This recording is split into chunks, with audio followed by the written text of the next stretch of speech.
Assalamualaikum warahmatullahi wabarakatuh. Salam sejahtera untuk kita semua. Syukur kita ucapkan atas segala nikmat kesehatan dan kesempatan yang telah diberikan kepada kita semua.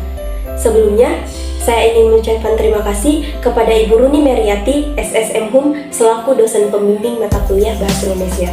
Dan perkenalkan, nama saya Ardin Puspitari dengan NIM B1G1220006 dari Program Studi D3 Teknik Gigi, Fakultas Teknologi Kesehatan Universitas Mugyasari Makassar.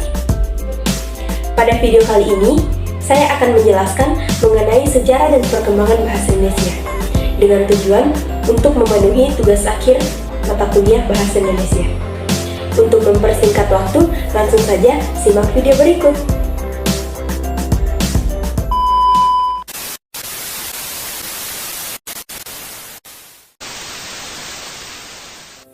Baik, sebelum kita melanjutkan ke materi sejarah dan perkembangan bahasa, alangkah baiknya jika kita mengetahui terlebih dahulu apa sih itu bahasa. Nah, bahasa merupakan suatu alat komunikasi yang disampaikan seseorang kepada orang lain agar bisa mengetahui apa yang menjadi maksud dan tujuannya. Pentingnya bahasa sebagai identitas manusia tidak bisa lepas dari adanya pengakuan manusia terhadap pemakaian bahasa dalam kehidupan bermasyarakat sehari-hari. Untuk itu, menjalankan tugas kemanusiaan, manusia hanya perlu satu alat, yakni bahasa. Sejarah perkembangan bahasa Indonesia pada masa pra-kemerdekaan. Pada dasarnya, bahasa Indonesia berasal dari bahasa Melayu. Pada zaman Sriwijaya, bahasa Melayu dipakai sebagai bahasa penghubung antar suku di Nusantara dan sebagai bahasa yang digunakan dalam perdagangan antar pedagang dari dalam Nusantara dan dari luar Nusantara. Perkembangan dan pertumbuhan bahasa tampak lebih jelas dari berbagai peninggalan-peninggalan. Misalnya, pada tulisan yang terdapat pada batu nisan di Minyak Tujuh, Aceh pada tahun 1380 Prasasti Bukit. Ada 4 faktor yang menyebabkan bahasa Melayu diangkat menjadi bahasa Indonesia, yaitu bahasa Melayu sudah merupakan lingua franca di Indonesia, bahasa penghubung, perhubungan, dan bahasa perdagangan. Yang kedua, sistem bahasa Melayu sederhana, mudah dipelajari karena dalam bahasa Melayu tidak dikenal tingkatan bahasa atau bahasa kasar dan bahasa halus. Yang ketiga, suku Jawa, suku Sunda, dan suku-suku yang lain dengan sukarela menerima bahasa Melayu menjadi bahasa Indonesia sebagai bahasa nasional. Bahasa Melayu juga mempunyai kesanggupan untuk dipakai sebagai bahasa kebudayaan dalam kehidupan yang luas. Sejarah dan perkembangan bahasa Indonesia pada masa pasca kemerdekaan. Perkembangan bahasa Melayu di wilayah Nusantara mempengaruhi dan mendorong tumbuhnya rasa persaudaraan dan rasa persatuan bangsa Indonesia. Oleh karena itu, para pemuda Indonesia bergabung dalam perkumpulan pergerakan secara sadar mengangkat bahasa Melayu menjadi bahasa Indonesia yang menjadi bahasa persatuan untuk seluruh bangsa Indonesia. Bahasa Indonesia lahir pada tanggal 28 Oktober 1928. Pada saat itu, para pemuda dari pelosok Nusantara berkumpul dan rapat. Para pemuda berikrar, kami putra dan putri Indonesia mengaku bertumpah darah yang satu tanah air Indonesia. Kami putra dan putri Indonesia mengaku berbangsa yang satu bangsa Indonesia. Kami putra dan putri Indonesia mengaku menjunjung tinggi bahasa persatuan bahasa Indonesia. Ikrar para pemuda ini dikenal dengan nama Sumpah Pemuda. Unsur yang ketiga dari Sumpah Pemuda merupakan pernyataan tekad bahwa bahasa Indonesia merupakan bahasa persatuan bahasa Indonesia.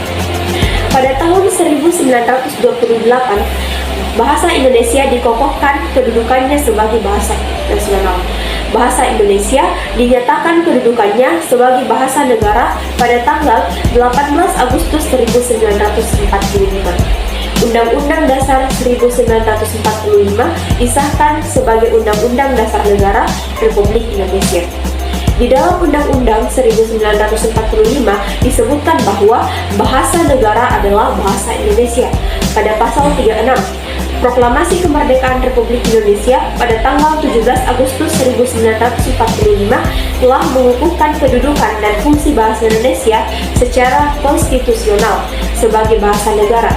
Kini, bahasa Indonesia dipakai sebagai lapisan masyarakat Indonesia. Selanjutnya, sejarah perkembangan EYD atau PUED. Yang pertama, ejaan Van Ophusen.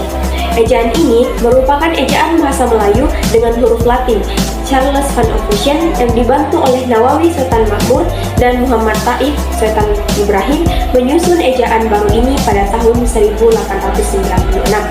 Pedoman tata bahasa yang kemudian dikenal dengan nama ejaan Van Ophusen itu resmi diakui pemerintah kolonial pada tahun 1901.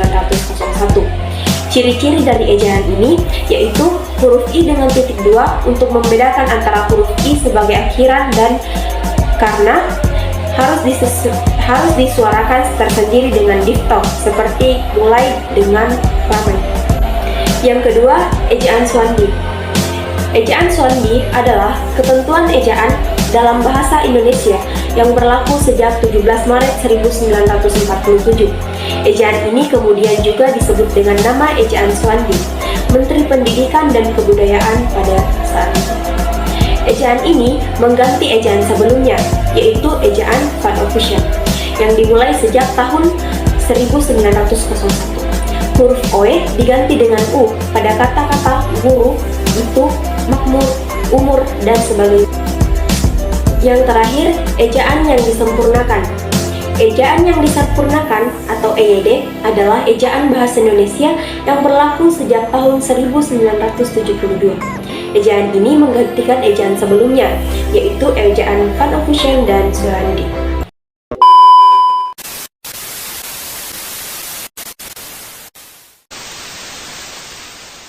Sekian dari video saya. Jika ada kurangnya, saya mohon maaf yang sebesar-besarnya. Semoga apa yang saya jelaskan dapat berguna untuk diri saya sendiri dan banyak orang pada khususnya. Terima kasih. Wassalamualaikum warahmatullahi wabarakatuh.